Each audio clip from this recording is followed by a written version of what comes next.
আসসালামু আলাইকুম প্রিয় দেশবাসী। আজ 16ই ডিসেম্বর মহান বিজয় দিবস।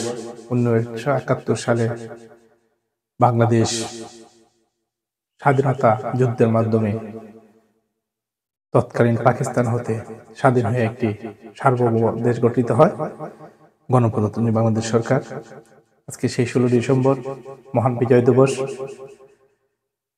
অন্যান্য বছরের সাথে তুলনা করলে আমরা এবছর 2024 সালের 16 ডিসেম্বর মহান বিজয় দিবস আমরা একটু অন্যভাবে পালন করতে পারছি।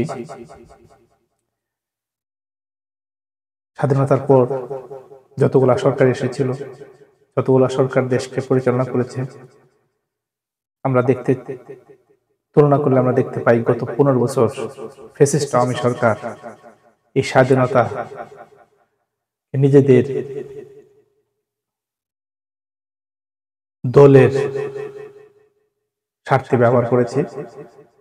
দেশের জনগণ স্বতঃস্ফূর্তভাবে স্বাধীনতা বিজয় দিবস পালন করতে পারেনি, স্বতঃস্ফূর্তভাবে আনন্দ করতে পারেনি।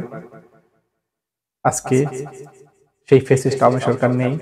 আজকে দেশের সমস্ত জনগণ, সমস্ত রাজনৈতিক দলগুলো তাদের নিজেদের